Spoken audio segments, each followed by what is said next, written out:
Hello student, today's topic is lexical analyser.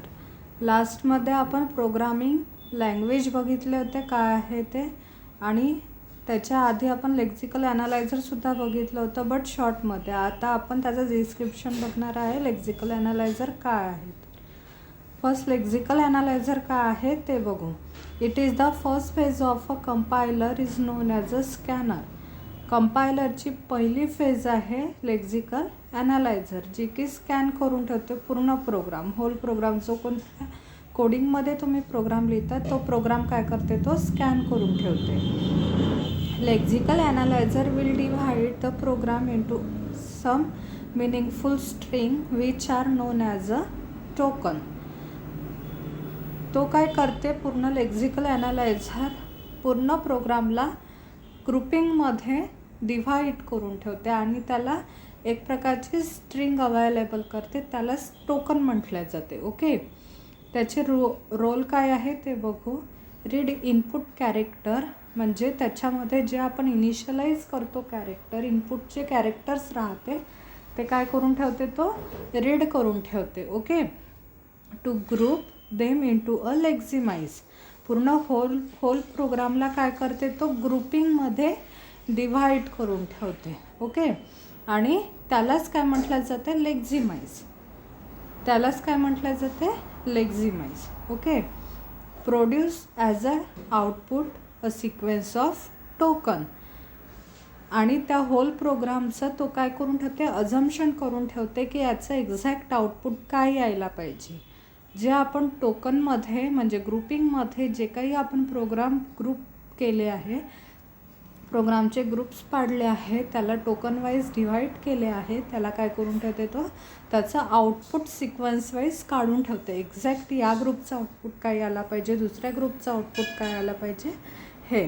Interact with the symbol table, आणि त्यामध्ये जे कुठले आपण सिम्बॉल्स यूज केलेले आहे त्याच्याशी काय करते, तो इंटरॅक्शन करते.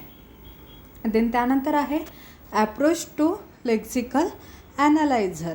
लेक्झिकल ॲनालायझरचे ॲप्रोच काय आहे ते बघू. फर्स्ट आहे simple approach. Construct a diagram that illustrates the structure of the token of the source language. आपण जे सोर्स लँग्वेज लिहिलेली आहे, म्हणजे एखाद्या एमचा प्रोग्राम लिहिला आहे कुठल्या पण एका लँग्वेजमध्ये, आणि त्याला तो काय करते, टोकनाइज करून ठेवते, ग्रुपिंग करून ठेवते. त्या टोकनाइज केलेल्या ग्रुपिंगची डायग्राम काढून ठेवण्याचं काम, कन्स्ट्रक्ट करून ठेवण्याचं काम कशाचं आहे, सिम्पल ॲप्रोचचं. त्याला काय म्हटलं जाते, सिम्पल ॲप्रोच. म्हणजे डिझायनिंग काम कोण करते, simple approach. And then to hand translate the diagram into a program for finding token. आणि त्याला ट्रान्सलेट करते त्या डायग्रामला टोकन्समध्ये. ओके, का बरं ट्रान्सलेट करते, कारण की आपल्याला त्याचं आउटपुट काढायचं राहते म्हणून. डिझायनिंग पार्ट हा प्रोग्राममध्ये आणि त्याच्या टोकन्समध्ये डिवाइड करण्याचं काम कोण करते, सिम्पल ॲप्रोच. त्यानंतर आहे pattern direct programming approach. Pattern matching technique, त्यालाच काय म्हटलं जातं, pattern matching technique. Specify and design a program that execute action triggered by a pattern in a string.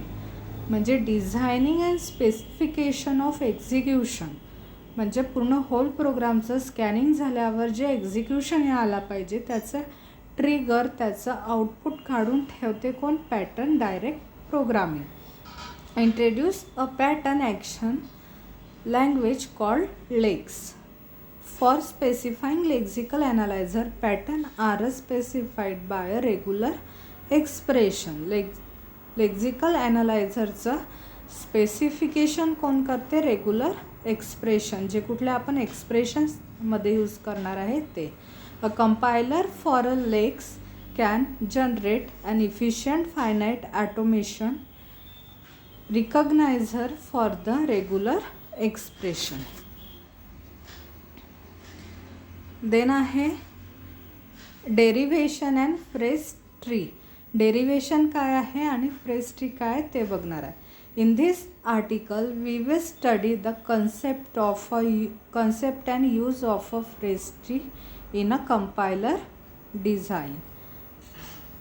First phrase काय आहे ते बघू. It means to resolve into its a component part. म्हणजेच phrase tree काय आहे की त्याला component पार्टमध्ये सॉल्व करणं, म्हणजे त्याला सेंटेन्स वाईज त्याचं डिस्क्रिप्शन लिहिणं हे कशाचं काम आहे. Phrase. And describe their synthetic rules or simply it is an act of a phrasing a string or a text. म्हणजे स्ट्रिंग आणि टेक्स्टसारखा ॲक्टिंग करणं हे कशाचं रोल आहे. फ्रेजचं. म्हणजेच त्याला पूर्ण प्रोग्रामला सेंटेन्स वाईज डिव्हाइड करणं हे कशाचं काम आहे. फ्रेजचं. देन ट्री मीन्स काय. A tree may be a widely use abstract data type that illustrate a hierarchical tree structure. Tree means काय आहे की त्या पूर्ण सेंटेन्सला एखाद्या ट्री सारखं काय करायचं आहे तुम्हाला, डिस्ट्रीब्यूट करायचं आहे. म्हणजे त्याचे पॅरेंट्स नोड काय आहे, त्याचे चाइल्ड नोड काय, त्याचे सबचाइल्ड नोड काय आहे, किंवा मग मॉड्यूल्स काय, सब मॉड्यूल्स काय आहे, या प्रकारे त्याला डिव्हाइड करत जाणं. म्हणजे टॉप टू बॉटमपर्यंत त्याला डिव्हाइड करणं. म्हणजे त्याच्या मेन कॅरेक्टरच्या अंडरमध्ये कुठले येते, त्या दुसऱ्या कॅरेक्टरच्या अंडरमध्ये कुठले येते, अशा प्रकारे एक ट्री बनवणं. With a route value and a sub tree of a youngsters with a parent node represent as a group of a link node. Okay. Parent node काय करते की सबट्रीला डिव्हाइड करत जाते, म्हणजे त्याची चाइल्ड नोड डिस्क्राईब करत जाते. ओके. आता फ्रेज ट्री काय आहे ते बघू. Phrase tree is the hierarchical representation of a terminals or a non terminal. Terminal and non टर्मिनलचं हेरॅचिकल रिप्रेझेंटेशन आहे. ट्री डायग्राम आहे एक प्रकारची. This symbols represent the derivation of the diagram of the grammar to yield input string. म्हणजे जे कुठले तुम्ही input टाकणार आहे, जे कुठले ग्रामर्स यूज करणार आहे, त्याचे सेंटेन्स ते तुम्हाला काय करायचे आहे, त्याच्या पॅरेंट नोड चाइल्ड नोडमध्ये डिस्क्राईब करायचे आहे. एक प्रकारची ट्री डायग्राम तुम्हाला तयार करायची आहे. For example your school example. स्कूलच्या अंडरमध्ये काय ते प्रिन्सिपलच्या अंडरमध्ये काय येते व्हाईस प्रिन्सिपलच्या अंडरमध्ये कोण येते, टीचर स्टाफ येतात. ओके. नॉन टीचिंग स्टाफ येते. देन त्यानंतर क्लरिकल्स येतात आणि देन त्यांच्या अंडरमध्ये कोण येते, स्टुडंट्स येते. ओके. हे काय झालं, त्याचा एक प्रकारची ट्री डायग्राम झाली. In a phrasing, the string springs using the beginning symbol. The starting symbol of the grammar must be used as the root of the phrase tree.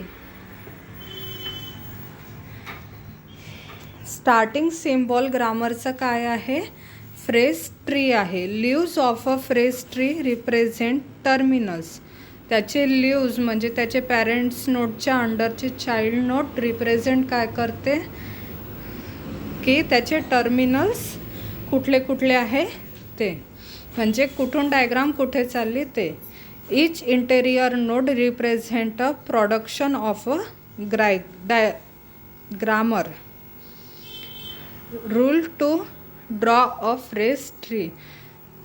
Phrase tree draw करण्यासाठी कुठले कुठले rules आपल्याला use करायचे आहेत ते दिलेलं आहे. All leaf nodes need to be terminals. म्हणजे तुम्हाला पहिले काय करायचं आहे, त्याचे पॅरेंट नोड डिस्क्राईब करायचे, देन त्यानंतर त्याचे child node. All interior node need to be non terminals.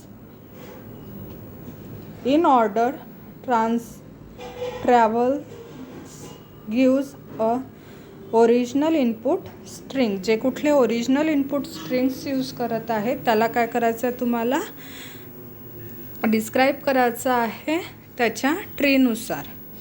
Then त्यानंतर त्याचे युजेस काय आहे. It helps in making a syntax analysis by reflecting the syntax of the input language. Syntax ॲनालिसिसला analyzer काय करते, फ्रेज ट्री थ्रू त्याला help करते की कशा प्रकारे तुमचा प्रोग्राम एक्झिक्यूट होणार आहे ते. It uses an in memory representation of the input with a structure that conforms to the grammar.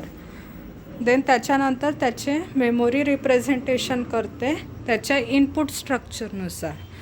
The advantages of using phrase tree rather than semantic action.